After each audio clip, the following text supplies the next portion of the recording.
Welcome back to the third episode of Snap Tactics with GunnyT. Today, we're going to be talking about how losing can in fact be winning if we're doing it the right way. And on the flip side, how if you're winning but doing it the wrong way, it can be losing. That's what we're going to be breaking down in today's episode.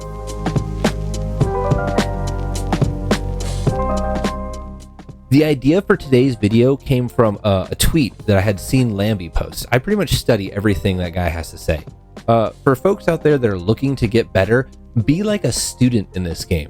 Make sure you're finding players out there that you cherish, that you think that their information they have is valuable. If you're watching this video, you probably think that I'm at least somewhat valuable. So that's how you get better, is you just find these people and then you read and absorb everything that they're trying to put out there. So anything that Lambie puts out, I make sure I think about very, very thoroughly. And he made an entire post talking about losing less and winning more. And the concept is that when you lose, but you're losing well by not losing extra cubes, you're actually winning. But when you're winning and not winning the amount of cubes you could have won, you're actually losing. This is you just kind of got my brain thinking here. Like, what does that really mean? So what I came to the conclusion of was that every single game at least costs 1 cube to enter. So if I've paid my 1 cube to enter my game, and it's, just a bare bones game going to turn 6, and it's going from 1 to 2 cubes. If I do not feel like I'm in a winning position, or my opponent has a way to beat me, and I retreat properly and don't lose an extra cube, I've in essence won that cube. Because now I don't have to make it up later. I've won that cube in the long scheme of things. Now that doesn't even talk about if they snap and we're going from 2 to 4, 4 to 8, anything like that. We just need to get it in our head that we need to try to lose less. Now, don't be scared of snapping and your opponent snapping on you, but this just means that we need to think about it very, very thoroughly. Because when you lose less but win more, the whole strategy there is that you will continue to climb. So some of the things he talked about was that whenever we're accepting losses for the minimum amount, that is actually a win.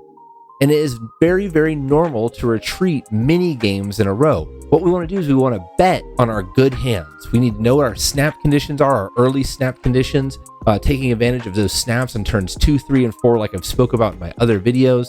And we want to try to get our opponents on the flip side of this entire discussion that I'm talking about.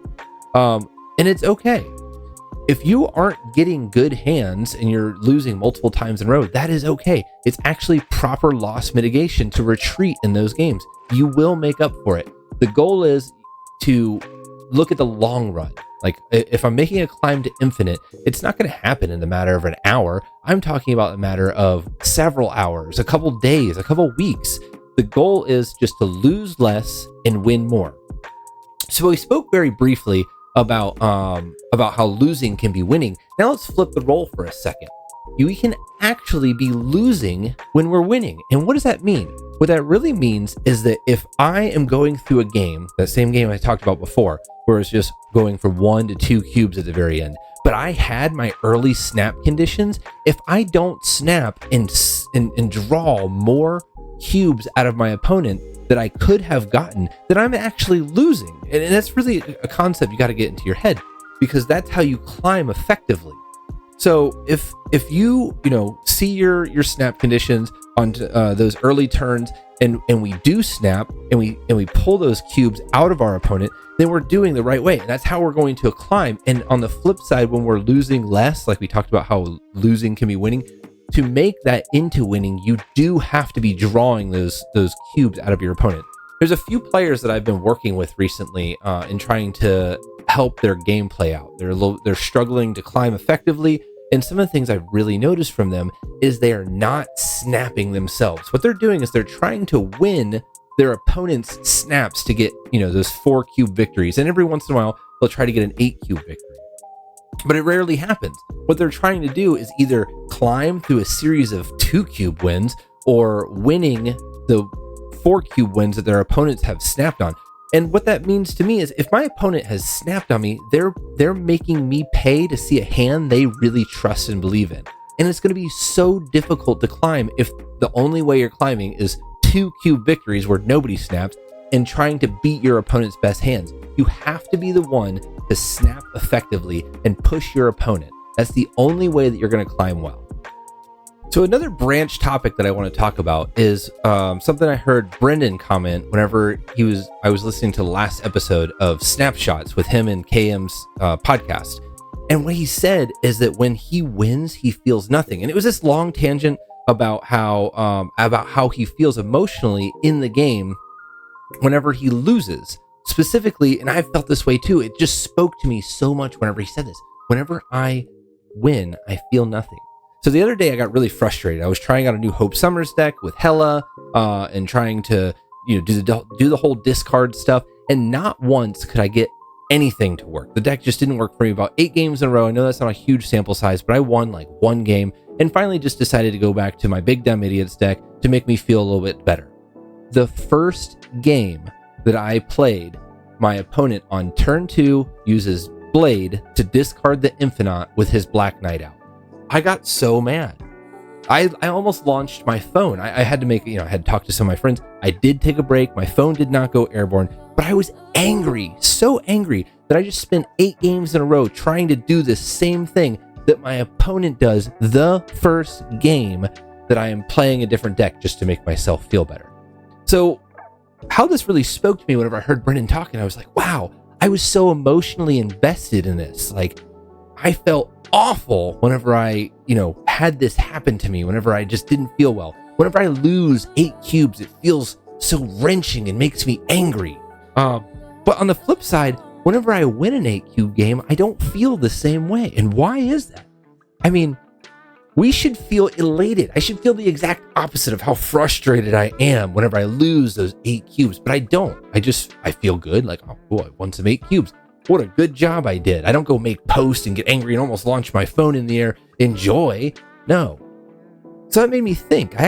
So this was 2 days ago, and I had an 8 cube victory today. And after listening to Brendan talk, I sat there and I just thought about how good it was, how well I did in that game, how well I snapped in it, the board positions that I had made. And I tried to just value that experience. What I want to do there is I really want to try to push myself to be a little bit more excited whenever I get those 4 and 8 cube victories, to hopefully match the way I feel whenever I have those 4 and 8 cube losses. And then maybe try to just reserve myself a little bit. It's very frustrating. I talked about this Black Knight deck that had played against me and got their Infinite, whatnot. I've been that guy. I've been the guy who has played their Black Knight before and discarded the Infinite with Lady Sif and got my 20 power blade. It should feel great, but whenever it happened against me in that situation, I just felt so awful and it was terrible. But I'm gonna really work on it, and I think that a lot of us can do the same. Is just work on emotionally feeling good when things go well for us, instead of just feeling bad whenever they don't go well for us. I really hope that touches home to some of you, because I want to push that. I want to feel good about this game. I want the game to make me feel as good as it does whenever I feel awful playing the game. And I guess that's really all I wanted to say about that. Just it was an offhanded comment. When I win, I feel nothing. I'm sorry, Brendan. We all need to feel just a little bit more. So revel in your victories. I said that as one of my tips before, is revel in your 4 and 8 cube victories. But maybe I should take that a little bit more to heart. Sit down and actually just take a break for a second and think, man, winning 8 cubes. That's such a cool thing to do.